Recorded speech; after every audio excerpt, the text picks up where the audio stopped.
I used to think that music could heal anything, that the vibrations of a violin's string could mend a broken heart, calm a storm, even make the impossible bearable. Until Silas. The room smelled of varnish and polished wood, a familiar comfort that now felt tainted. My fingers throbbed, each joint bruised and aching, a reminder of the latest outburst. He had screamed again, ranting about passion and perfection, until I was left on the floor, the bow slipping from my hand, my violin lying across the rug like a fallen soldier. I lay there, breath uneven, the echoes of my sobs mingling with the hollow sound of the empty practice room. And then a thought struck me, sharp, undeniable.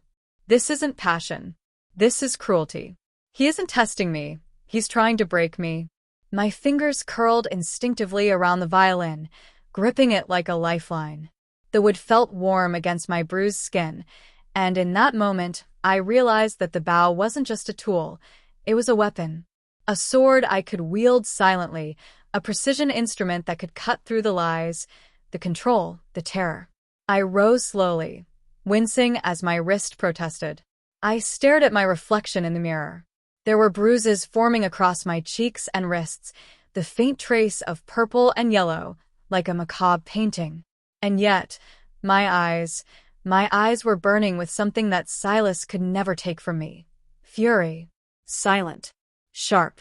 Reborn. The gala tonight would mark the crescendo of his control. My music, my presence, my life, all meticulously managed by his aristocratic dominance.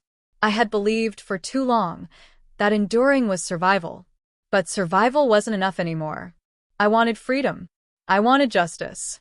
I wanted him to see that the woman he tried to destroy was still standing. I practiced my scales slowly, letting the notes shake the room, each vibration a declaration. No one would hear me tonight, not Silas, not the audience. Not yet. But every note I played was a rehearsal for the reckoning to come. When I returned to my dressing room to prepare, I found it, the scene that would shatter the last remnants of illusion. There she was, Isolde, Silas's mistress, cringing under his hand, her body tensed, his anger flaring because of my jewelry. Silas turned to me, eyes cold and calculating, his lips curling into a cruel smirk. Isolde will take your seat in the box tonight, he said smoothly, the words like a blade. You're too ugly with those bruises to be seen. Stay in the cellar. My chest tightened, but I didn't flinch. Not anymore. I forced the violin under my arm, my bow poised, my fingers aching but steady. Every molecule in my body screamed, this ends.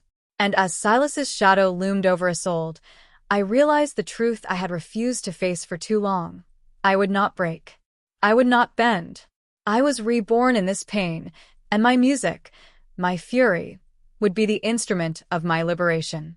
I didn't sleep that night. The shadows in my room were long, the bruises on my arms and face throbbing with a rhythm that matched my heartbeat. I sat with my violin in my lap, letting the strings vibrate under my fingers, not to play music for anyone else, but to ground myself, to remind myself that I still existed outside his control. I had to escape. But the truth was clear. Running without a plan would be suicidal. Silas was clever, well-connected, and ruthless. He had made it his life's work to ensure no one could touch him, not even me. That's when Kalen Reed came to mind. The man my family had hired years ago to locate my lost cousin. Strong, resourceful, with a reputation that whispered danger in the right circles. If anyone could help me, it was him. I found him in a small, dimly lit office tucked in the city's edge, his presence commanding even in casual attire. Kalen looked at me once, assessing, almost like he could read the truth in the set of my shoulders and the ache in my fingers. "Aria Finn," he said, low and steady. "It's been a while." I swallowed, trying to ignore the heat rising in my chest from years of tension and memories.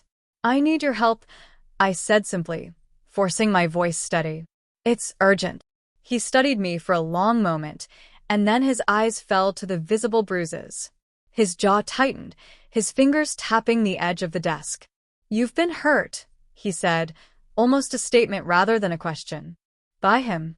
I nodded, swallowing my pride. I can't go back. I need him exposed, and I need to be free. Will you help me? Kalen's expression softened, but only slightly. He was a man of action, not words. We'll need evidence, he said. High quality, undeniable. One slip, and he could destroy you further. We began our plan immediately. Kalen used his high-tech surveillance contacts and discreet operatives to gather proof of Silas's abuse. Hidden cameras, audio recordings, detailed documentation. Every moment of cruelty, every violent outburst, captured without alerting him. Meanwhile, I practiced my music in secret. Each note was a sharpening of my mind and spirit. I was no longer just Arya, the violinist. I was a predator, silent and precise. The bow in my hand became a symbol of the power I refused to surrender. The fingers he tried to crush now instruments of strategy, not just art. Days passed and the plan solidified. Silas thought he was untouchable, that I was still broken, that Isolde's presence in my life was all he needed to humiliate me further. But he underestimated two things, my resolve and Kalen. The first night we set the surveillance was tense. I watched from shadows, heart pounding, as Kalen positioned cameras with mechanical precision. Every flicker of Silas's temper, every abusive gesture, was recorded for the day justice would come. And in that quiet, tense darkness, I felt it. Freedom was within reach. Not yet complete, not yet tasted, but inevitable. I would strike when the time was right, and Silas would finally meet the consequences he so richly deserved. Living under the same roof as Silas after that night felt like walking across a frozen lake, listening for cracks beneath my feet. Every sound made my spine stiffen. Every footstep behind me tightened my grip on my violin case like it was a shield. Silas pretended nothing had changed. That was the most dangerous part. He moved through the halls with his usual confidence, greeting staff with polished charm, his cruelty hidden behind silk words and an aristocratic smile. Only I knew the truth, that the calm was an illusion, stretched thin and ready to snap. Isolde avoided me.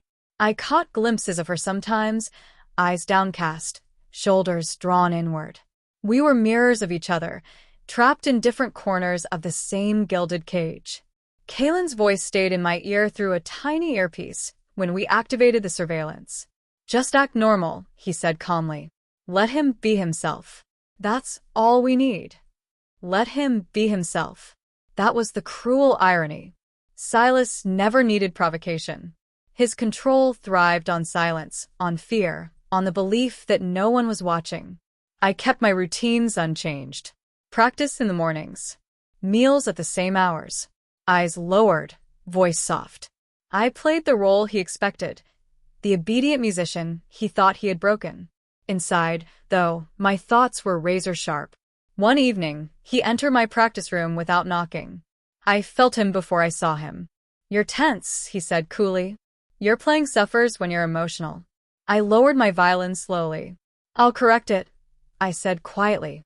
He circled me like a critic inspecting a flawed instrument. You should be grateful, he added. Without me, you'd be nothing. I didn't answer. I didn't need to. Kalen's system was recording every word, every movement, every moment of his unguarded cruelty. Later that night, Kalen met me briefly near the outer gate. He didn't touch me, didn't crowd me, just stood close enough that I felt safe for the first time in years. You're doing good, he said.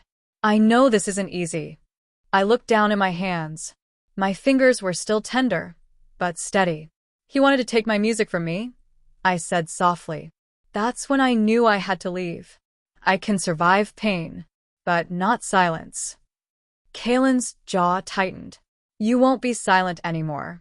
The evidence grew quickly. Days of proof. Patterns. A truth so clear it could no longer be denied or buried. And with every recorded moment, my fear shrank. I wasn't just enduring anymore. I was preparing. At night, I practiced softly, bow gliding across strings like a blade through air. Not for perfection, not for applause, but for myself. Silas thought tension made me fragile. He was wrong. Tension, I was learning, is what gives strings their strength. Something shifted after that night. I felt it in the air, in the way Silas watched me a second too long, in the way his confidence sharpened into suspicion. Predators always sense when their prey is no longer afraid. He began testing me. Small things at first. Questions asked twice. Instructions delivered with deliberate vagueness. He wanted a reaction. Fear, confusion, obedience. I gave him none. "You're different lately," he said one morning, standing in the doorway of my practice room. I adjusted my violin calmly. "I'm focused," I replied. He smiled, but it didn't reach his eyes. "Good. Focus makes you useful." Useful. The word echoed long after he left. I had been useful for years, my talent, my silence, my compliance. But usefulness is not the same as worth. And I was done confusing the two. Isolde approached me unexpectedly that afternoon in the corridor near the guest wing. She looked thinner somehow, like part of her had folded inward. "He's watching you," she whispered quickly, eyes darting. "I know," I said softly. Her breath hitched. "I didn't want this," she added. I thought it was different for him." I met her gaze, not with anger, but recognition. "It never is," I said. She nodded once, then slipped away. That was the moment I understood something important. Silas didn't replace women. He collected them. And when one stopped breaking the way he wanted, he moved on to the next. That night, Kalen updated me through the secure line. "We have enough," he said. "More than enough. Patterns, audio, video. The kind that holds up." My chest tightened, not with fear, but with something close to relief. "Then it's time," I said. "We leave tomorrow night," he replied. "You take only what you need." I walked through the house slowly afterward, committing everything to memory. The cold elegance, the polished floors, the walls that had witnessed my silence. I wasn't grieving it. I was shedding it. In my room, I packed carefully. Clothes, documents, my violin. I paused when I reached the jewelry case, the pieces Silas had once used as symbols of ownership. I closed it without taking anything. None of it belonged to me. Before dawn, I returned to the practice room one last time. I lifted my violin and played, not loudly, not dramatically, but with clarity. Every note was clean, deliberate, unafraid. This was not a farewell to music. This was a promise. Later, as I lay awake, listening to the house breathe around me, I felt no panic, only readiness. Silas believed control was permanent. That fear erased will. He was wrong. Control only lasts until the moment someone decides to leave. And tomorrow night, I would walk out, not running, not broken, but awake, armed with truth, and guided by a strength I had forged in silence. The storm wasn't coming. It was already inside me. The house was asleep when I stood at the threshold of my room, violin case in hand. The silence felt different now, not oppressive, not heavy, but expectant, like the held breath before a final note resolves. I moved carefully, counting my steps, aware of every creak in the floorboards. Fear tried to rise, but I pressed it down. Fear had lived with me too long. Tonight, it didn't get to lead. Kalen's message came through the small device tucked beneath my sleeve. "Now," he said quietly. I slipped out through the side corridor, past doors that had once felt like walls closing in. The night air greeted me like an old friend, cool, honest, unrestrained. For a moment, I just stood there, breathing, reminding myself that I was allowed to leave. Kalen waited by the gate, half-shadowed, alert. He opened the door for me without a word, his presence solid, steady. "You ready?" he asked softly once we were moving. I looked back at the house only once. The windows were dark, empty. "I've been ready longer than I knew," I said. We drove in silence for a while. The city lights blurred past, each one another step away from the life that had tried to erase me. My hands trembled, not from fear, but from release. "You did the hardest part," Kalen said finally. "You decided to go." I swallowed. He made me believe I couldn't survive without him. Kalen shook his head. "People like him always do. That's how they keep control." When we reached the safe place, a quiet apartment with bare walls and clean air, I finally let myself sit. My violin rested beside me, intact, untouched. Mine. Kalen handed me a glass of water. The footage has already been secured, he said. Once the authorities move, he won't be able to reach you. I nodded, exhaustion settling in my bones. Thank you, I said. The words felt small for what he had done. You don't owe me anything, he replied. You deserve to be safe. That night, I slept without listening for footsteps, without bracing for anger. When I woke, the sunlight felt unfamiliar on my skin, gentle, undeserved, real. I practiced later that morning, bow gliding across the strings in the quiet room. The sound was different, clearer, stronger. Kalen paused in the doorway, listening. You sound freer, he said. I am, I replied. And for the first time, the word felt true. Silas didn't know it yet, but his world had already begun to collapse. Control doesn't survive exposure. Power withers when truth enters the room. And I wasn't afraid anymore. I had left the cage. Now justice would finish the rest. The first crack in Silas's world didn't come with a scream or a confrontation. It came quietly, like the moment before glass shatters. Kalen sat across from me at the small kitchen table, his laptop open, eyes steady. Once this goes out, he said, there's no undoing it. I wrapped my hands around a warm mug, grounding myself. I know, I replied. My voice didn't shake. That surprised me most of all. The footage spoke for itself. Not just isolated moments, but patterns his voice, his words, his control laid bare. There was no drama in it, no exaggeration. Just truth, uninterrupted and undeniable. When the authorities moved, they moved decisively. Kalen kept me informed without overwhelming me, translating the legal noise into something simple. You are believed. You are protected. Silas tried to reach me once. A message sent through an intermediary, polished and venomous beneath the courtesy. I didn't read it. I didn't need to. His words had lost their power the moment I left. What shocked me was how quiet my mind became afterward. I had lived so long anticipating anger, bracing for impact, that peace felt foreign. But it wasn't empty. It was spacious. I started playing again, not for performance, not for approval, just for myself. The music felt like conversation now instead of obedience. Every note landed exactly where I wanted it to, firm and intentional. Kalen listened sometimes from the hallway, never interrupting. One evening, he said quietly, "You don't play like someone afraid anymore." I lowered the bow. Because I'm not. News reached me slowly. Silas's title suspended. His allies silent. Doors closing that had once flown open for him. The world he built on intimidation couldn't withstand daylight. I didn't feel triumph. I felt balance. Isolde sent a message through a third party. It was short, apologetic, grateful. I wished her safety and distance. Healing doesn't always require closeness. Sometimes it requires separation. One afternoon, Kalen and I sat on the balcony, the city humming below. You know, he said, strength doesn't always look like fighting back. I nodded. Sometimes it looks like leaving. He met my eyes, something gentle there. And sometimes it looks like trusting again, on your own terms. The idea didn't frighten me. It felt earned. For the first time, my future wasn't something I feared or endured.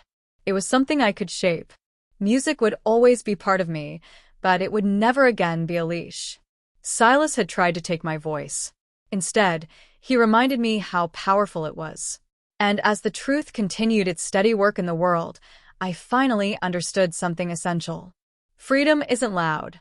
It's clear. I didn't attend the hearing. I didn't need to. For years, my life had revolved around reacting to Silas, anticipating him, accommodating him, surviving him. This part of the story didn't belong to him anymore. It belonged to me. Kalen came back that evening, setting his jacket over the chair, his expression calm but resolved. "It's done," he said. I looked up from my violin. "Stripped?" He nodded. "Title revoked. Assets frozen. Charges upheld." I exhaled slowly. Not in relief exactly, more like a release of something I'd been holding long before I knew I was holding it. Silas had built his identity on power and image. Watching it dismantle without my presence felt fitting. Justice didn't require my suffering to continue. It simply required truth. Later, I walked alone through the city, blending into the ordinary rhythm of life. No one stared. No one whispered. I wasn't his anymore, not in name, not in memory, not in shadow. For the first time, I chose something simple. Coffee at a small cafe, sunlight through a wide window, the soft hum of conversations that had nothing to do with fear. That night, I played for a small audience, not a gala, not a grand hall. Just a room of strangers who listened because they wanted to, not because I belonged to someone important. When the final note faded, there was a pause. Then applause. Real, warm, human. Kalen waited near the door afterward. "You were incredible," he said. "I was honest," I replied. He smiled. "That's stronger." We walked home together, not touching, not rushing. Something quiet was growing between us. Not rescue, not dependency, but recognition. He never tried to lead me. Never tried to protect me from myself. He walked beside me, and that mattered more than anything else. Later, sitting across from him, I said, "You didn't save me." "I know," he replied without hesitation. "I saved myself." I continued. "And I was lucky enough to help," he said. That was the moment I understood love didn't need dominance to feel solid. It didn't need fear to feel deep. It could be steady, respectful, safe. Silas had taught me what cruelty looked like when disguised as passion. Kalen was teaching me something else entirely. That strength never needs to hurt. And tomorrow would belong to me. I no longer measured time by fear. That realization came quietly one morning as sunlight spilled across the floor, and I practiced without checking the door behind me. My shoulders were relaxed, my breathing steady, my music, mine, filled the room without hesitation. Silas was gone from my life in every way that mattered. His name faded from headlines, from conversations, from my thoughts. I didn't need closure from him. I had already reclaimed myself. I began performing again, but differently. Smaller halls, select audiences. No velvet cages, no expectations tied to ownership or image. Just music offered freely, honestly. Each performance felt like a declaration. I am here because I choose to be. Kalen never tried to shape my future. He didn't suggest what I should play, where I should go, who I should become. He simply stood beside me, solid, observant, steady. One evening, after a performance, we sat on the steps outside the venue. The city hummed softly around us. "You don't play like you're proving something anymore," he said. I smiled, setting my violin case down. "That's because I'm not." There was a pause, comfortable and unforced. Then he spoke again. "Arya, whatever this becomes, us, I wanted to be something chosen, not needed." I met his gaze, heart steady. "That's the only kind of love I'll accept." He reached for my hand then, not claiming, not demanding, just offering. I took it. Loving Kalen didn't feel like losing myself. It felt like standing fully in who I already was. There was no fear in it, no shrinking, no performance. Just trust, built slowly, respectfully, without pain. Months later, I stood backstage before another performance, violin in hand. I closed my eyes briefly, not in dread, but in gratitude. My fingers were strong. My music was alive. My life was mine. Kalen waited in the wings, not as a savior, not as a shield, but as a partner who believed in my strength because he had witnessed it. When I stepped into the light, the first note rang out clear and unwavering. The sound carried everything I had survived, everything I had learned, everything I had reclaimed. Silas had tried to silence me. Instead, he taught me how powerful my voice truly was. And as the music soared, free, unbroken, unmistakably my own, I knew this wasn't just a new chapter. It was a new tempo, one I would set myself. And this time, nothing would ever take it from me.